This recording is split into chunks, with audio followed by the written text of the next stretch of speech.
चली दिल्ली में आज छात्र के बहुत सतावल जाता और बहुत लाठी के चार्ज कइल जाता, बेरहम से मारल जाता। तो एकरा बारे में का कहल चाहतनी? ई तो जितना क्वेश्चन रउरा कइले रहनी ह ओसे बहुत सुंदर और बहुत टॉप क्वेश्चन कइले बानी। आ इहो किसानिये से आके जुड़ल बा। एहू पर तनी ध्यान देवे के चीज बा। तमाम जे फोर्स भइल बा उहो केहू किसाने के लड़का ह। डायरेक्ट केहू फोर्स ना होला। बाबा रहले, दादा रहले, केहू ना केहू किसानी करत रहे, चाहे अभियो होता। आ वही परिवार के लोग फोर्स होला। आ नेतागिरी जौन बा, नेतागिरी आके अटकल बा छात्र संघ पर। छात्र संघ पर अटकल बा। देश के अर्थव्यवस्था शिक्षा शेड्यूल जब क देल जाई आ शिक्षा शेड्यूल क के आ सर्विस दे दियाई तो नेता के वैल्यू घट जाई। नेता के वैल्यू घट जाई। अब देखी जन्म दे देला माता पिता आ लोग कहले जे करम ना देला। ई सुनले बनी नु जे माता पिता जन्म दे देला लड़का के आ चाहे लड़की के, करम ना देला। तो ई साधारण परिवार के बात हो आ साधारण परिवार में होला। लेकिन लम्हर परिवार में ई प्रमाण बा, साबित होता जे नेता के बेटा जे बा ओकर बाप मतारी जन्म का जोड़े जोड़े करम दे देलक। तो ओकरा ई देश के कोनो दुख तकलीफ अर्थव्यवस्था से ओकरा कोनो गजन नहीं खे। ओकरा कोनो गजन नहीं खे।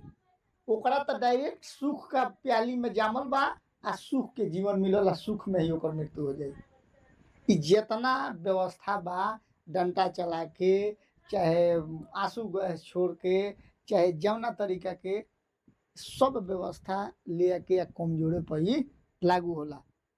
आखिर छात्र इतना पढ़ के आज तक मान लीजिए पढ़ाई में बहुत ज्यादा समय लागेला और बहुत ज्यादा मेहनत भी लागेला, तो आज तक छात्र वही जाके वही जगह पर बा जौना का आज भी कुछ ना मिलल, ना नौकरी मिलल, ना कहीं कमाए के 10 गो रुपया के आमदनी भइल। तो आखिर सरकार ओकरा पर सुशासन काहे कर रहल बिया?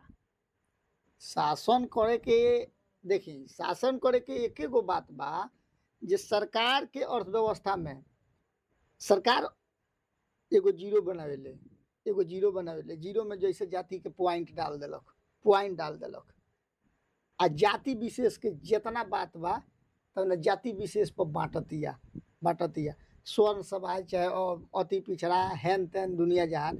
इहे चीज तो हमनी का समझे के चीज बा। यह चीज जब ना बड़ा हमनी के मतदान होता, ये चीज के जाने के बा। आ नेता के क्वालिफाई कोनो जरूरी माने व्यवस्था वो बड़ा नहीं के खोजल जात। क्वालिटी क्वांटिटी पर ओकरा ध्यान नहीं खे, ओकरा एजुकेशन पर ध्यान हमनी के नहीं खे जे ई काहे ले पढ़ल लिखल बा। एकजुट समाज के ले आइला रहुआ के झापसी दे के आ ओरिजिनल सामान जौन वोट रहे रहुआ घर के मनी रहे जौन संपत्ति रहे तौन लेके ऊ चल गई। आ ये बेरा रहुआ जबरदस्ती छटपटाता नहीं, एकजुट होता नहीं, अर्थव्यवस्था के हिलावता नहीं डोलावता नहीं। जहिया अर्थव्यवस्था के हिलावे डोलावे के बा ओ दिन रहुआ ध्यान कहाँ नु बा, ओह पर भी ध्यान रहुआ देवे के बा। बात अच्छा, समझत नहीं कि ना? ई एगो औरी बात बताई, जौन जाति जाति जाति लोग लेके चल रहल बा, ई जाति जौन बा के बंटले बा? जाति के बंटले बा? जाति हम रहुआ जे कायर मनुष्य बा ऊ बंटले बा। कायर मनुष्य समझत नहीं। हमनी के जन्म जौन भइल बा, हमनी एगो मनुष्य हई स आ मृत्यु मिली यहाँ ले तय बा। आ जाति विशेष के बंटवारा क के आ एकरे मलाई ते नेता लोग खाता। जाति विशेष के विशेषता में हाँ हाँ, हिंदू मुस्लिम करता नहीं रहुआ, चाहे जाति धर्म छोट अदर कास्ट के बात रहुआ बतियाता नहीं, ई धरती पर होखबे ना करेला। तो हमरा तो बुझाता जे हम जादू हई तो हमार खून लाल बा, हऊ राजपूत हमें तो उनकर खून लाल बा, आ हऊ चमार हमें तो उनकर खूनवा करिया बा। देखी कितना निमन बात रहुआ बतावता नहीं। इहे जाति विशेष के शब्द पैदा क के भाईचारा के शब्द जहिया रहुआ पैदा कर देम देश हित में, समझी? भाईचारा के शब्द जहिया देश हित में रहुआ पैदा कर देम, नेता के कोनो जरूरत नहीं के। रहुआ पढ़नी ऑटोमेटिक सिस्टम पर और रिजल्ट निकलल बा आ ऑटोमेटिक सर्विस मिली। नेता मने कुछ ना, आ नेता एगो ड्यूटी देश आ एगो ड्यूटी करो 8 घंटा के, 8 घंटा में रहुआ का प्रोडक्शन निकलनी ओकरे हिसाब रहुआ दी आ रउआ अपन ड्यूटी करी आ ड्यूटी करके रउआ अपना घरे जाई। मानसिक संतुलन जौन रही सही वाला बतावना के खत्म करी। अच्छा जैसे एगो लेके आई रउआ के ध्यान देतनी 8 घंटा रउआ जाके कहीं कंपनी में काम कइनी तो रुपया मिलल 20,000 आ रउआ टीचर एजा बनतनी तो रुपया उठावतनी 65,000 65,000। 8 घंटा में 6 घंटा में टीचर बनतनी तो एकर का आवश्यकता बाजी। दाल रोटी के मिला के आ सबके हिसाब पाई चुकती जोड़ के हिसाब आ समानांतर लोग से समानांतर दिशा में जब जोड़े तब जाके प्लस पॉइंट निकली महाराज। सही बात बा। एक आदमी के 20,000 रखले बनी यही देश में आ यही अर्थव्यवस्था पर आ वो आदमी जे 8 घंटा पक्का ड्यूटी कइलक प्रोडक्शन देलक 20,000 पौलक आ जे कोनो प्रोडक्शन ना देलक हाजिरी बना देलक उ रुपया 65,000 पौलक। तो देश हित के तो गरीब करे में रौड़े बानी। आजो कहीं कहीं मास्टर बा लोग का पढ़ावे के लूर नहीं खे। हम देखले बानी कि आजो वो लोग से पूछल जा सवैया और हैया दिरहैया पावना औंठा कनवा कनई तो उ ना बताइलो, लेकिन यही बेरा के बतावल जाता जे कुछ कुछ हमनी का वैसने भाग जोर घटाव दिले स तो मास्टर लोग ना बनावेला लोग। आखिर ई कारण का बा? ई कौन मास्टर हलो? घूस कमीशन के व्यवस्था बा। घूस कमीशन नु देश में एकरा के अर्थव्यवस्था के हिला डोला के रखले बा। लेकिन आप याद रखिएगा 8 मंजिल बनाए हैं, एसी में सो रहे हैं, उसके बाद भी आपका मृत्यु मिलेगा। आज जो फुटपाथ पे सो रहा है उसका भी मृत्यु होगा। ये धरती आपका जागीर नहीं है। सही बात बा।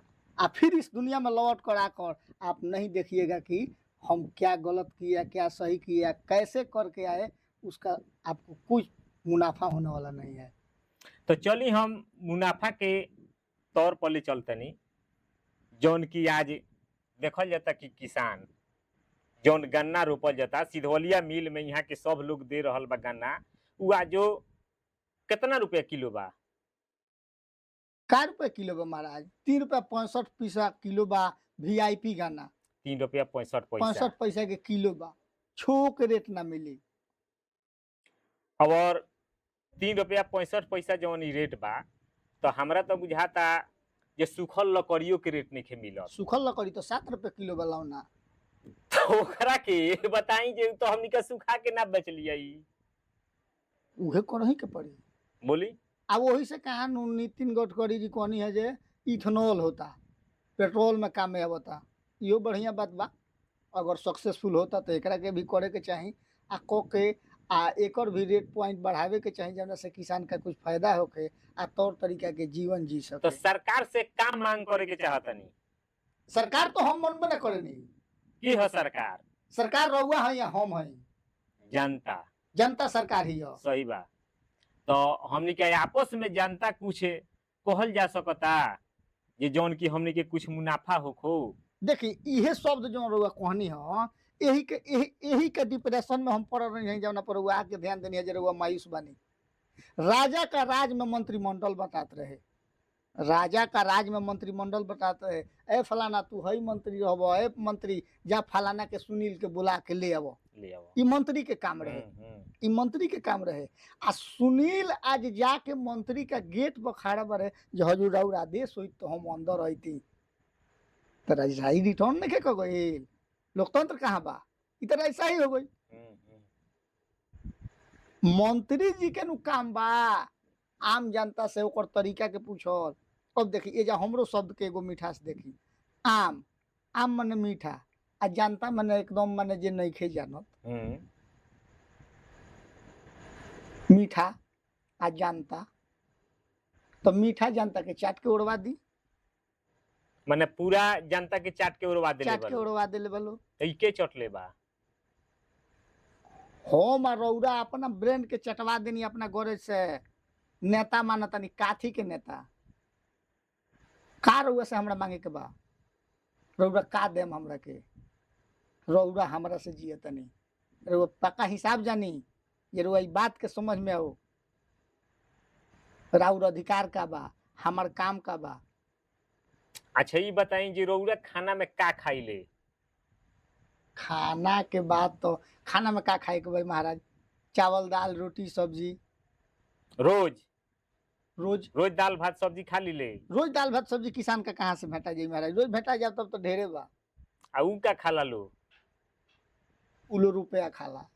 रुपया खाला तो ई के देवला? हाँ रउआ ई टोटल रुपया जौन बा तो हमरा से रउआ से लेके उ सब लोग दे देता, पूरा जनता देता जे हई लो